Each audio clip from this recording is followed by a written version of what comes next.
मैं अंसाउल हक खान और आप देख रहे हैं बिहार लाइव 24। मैं अभी पश्चिम बंगाल की राजधानी कोलकाता में मौजूद हूं और हमारे साथ एक ऐसे शख्सियत की मौजूदगी है जो परिचय का मुहताज तो नहीं है। टोपी देख करके ही आप अंदाज़ा लगा चुके होंगे कि किस पार्टी से ताल्लुक़ है इनका। हमारे साथ गाजीपुर के ज़िला महासचिव इमरान खान हमारे साथ मौजूद हैं। सुहेल देव भारतीय समाज पार्टी से इनका ताल्लुक़ है और अपने पार्टी के तरफ से जिला महासचिव के पद पर कार्यरत भी हैं। सबसे पहले तो आपका बिहार लाइव में स्वागत है। बहुत बहुत शुक्रिया और बिहार लाइव 24 के तमाम श्रोताओं को मेरे तरफ से आदाब नमस्कार।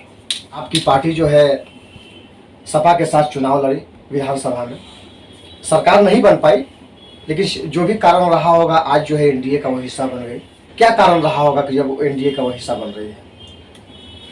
देखिए, हमारे नेता आदरणीय माननीय ओम प्रकाश राजभर जी तमाम प्रदेश और देश के विचारों की लड़ाई लड़ते हैं, गरीबों, मजलूमों, अल्पसंख्यकों की हक की बात करते हैं और उनकी विचार जिनसे मिलती है उनकी बातों पे जो सहमति जताते हैं हम उनके साथ जाते हैं। क्या वजह होता है कि हर 2 महीने के बाद विचार उनका बदल जाता है? ऐसी कोई बात नहीं है, ये कहने और सुनने की बात है और जुमले बनाए जाते हैं सियासत में, ऐसा कुछ नहीं है। हमारे नेता अपने विचारों के बहुत धनी हैं और सबके बारे में सोचते हैं। असल समाजवाद का जो मिजाज होना चाहिए वो माननीय ओम प्रकाश राजभर जी के अंदर हम देखे। यही वजह रहा कि मैं राजनीति में 2007 में कदम रखे, जिसमें माननीय बहन जी 2007 से 12 तक पूर्ण बहुमत की सरकार में उत्तर प्रदेश में रही। उसके बाद जब माननीय ओम प्रकाश राजभर जी आए और मैंने इनके विचारों को देखा और सुना समझा तो मैं इनके साथ आया और ये विचारों के धनी हैं, इस वजह से मैं इनके साथ हूँ। क्या ये मान लिया जाए कि आप जो टोपी लगाए हुए हैं, आपके राष्ट्रीय अध्यक्ष जी जनता को टोपी लगाने का काम कर रहे हैं दल बदल करके? ऐसा कुछ नहीं है। टोपी पहनाने और ये सब कहने की बात वही मैंने फिर से आप दोहरा रहे हैं कि ये जुमले हैं और ये विपक्ष की ये साजिशें हैं। चूँकि हमारे नेता माननीय ओम प्रकाश राजभर जी जमीन से जुड़े हुए इंसान हैं और जमीन से उठे हैं और आज अपने मेहनत, लगन और ईमानदारी के बदौलत आज प्रदेश की सियासत में जिधर भी उठ बैठेगी, करवट लेगी, माननीय नेता ओम प्रकाश राजभर के साथ के बगैर कहीं भी नहीं ले सकती। आप अपने पार्टी के अल्पसंख्यक चेहरा है और आपकी पार्टी उस पार्टी के साथ जो है गठबंधन कर रही है, जो पार्टी जिस पार्टी का देश में अगर कहा जाए तो नफरती एजेंडा चलता है।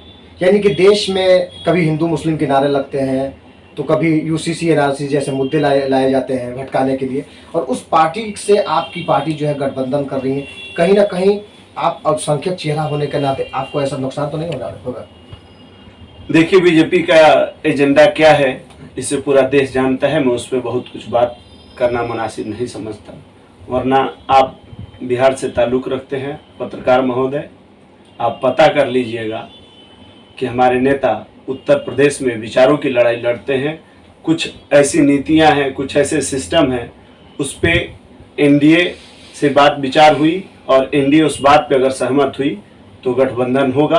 और अगर गठबंधन हो गई एनडीए से तो मैं पूरे दावे के साथ कह सकता हूं कि पूर्वांचल से लेके और पूरे उत्तर प्रदेश में समूचे एनडीए मजबूत होगा माननीय ओम प्रकाश राजभर जी के एनडीए में आने से। आपके पार्टी पे भी जनता कह रही है कि राजभर जी भी पलटू हो गए हैं। ये देखिए, कहने की बात है, वरना आप बिहार से ताल्लुक़ रखते हैं। आपके बिहार के मुख्यमंत्री माननीय नीतीश कुमार जी, जिन्हें पलटू चाचा के नाम से भी जाना जाता है, आप उन्हीं की हालत देखिए।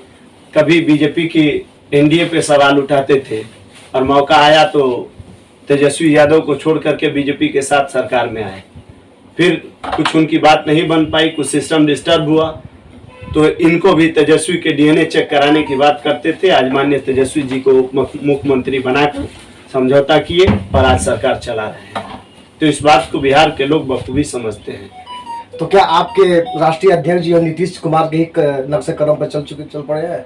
हमारे राष्ट्रीय अध्यक्ष माननीय ओम प्रकाश राजभर जी सारे नेताओं से एक अलग ठीक पे ईमानदारी और वफादारी और सच्चाई के रास्ते पे चलते हैं और एकमात्र पूरे उत्तर प्रदेश में एक वही ऐसे लीडर हैं जो मुसलमानों की हक और हुकूक की बात करते हैं।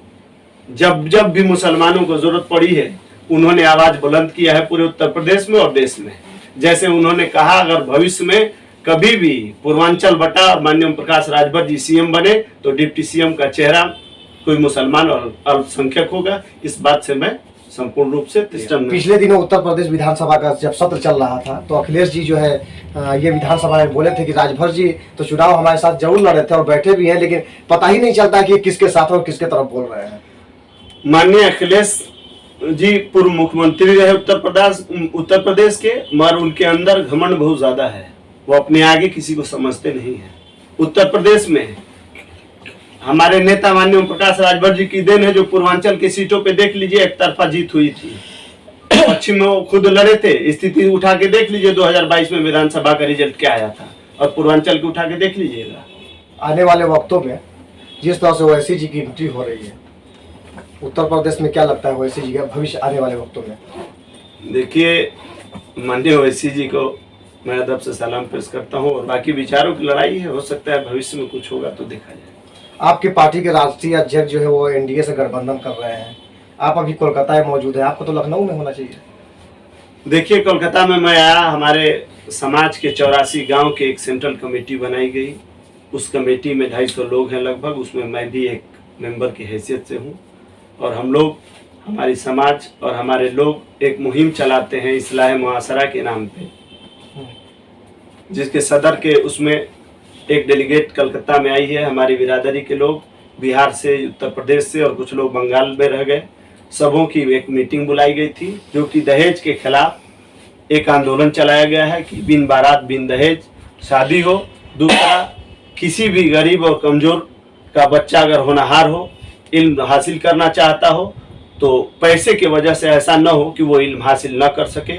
उसकी एक फंड बनी है, एक कमेटी बनी है। हमारे समाज के जितने उद्योगपति और जो कम निचले पायदान पे हैं, उनसे लेके और ऊपर वाले तक सब एक फंडिंग करते हैं। और किसी भी बिरादरी और किसी भी जाति और धर्म के लोगों के बच्चे अगर एक्सपर्ट हुए तो उनको पढ़ाने का काम करें।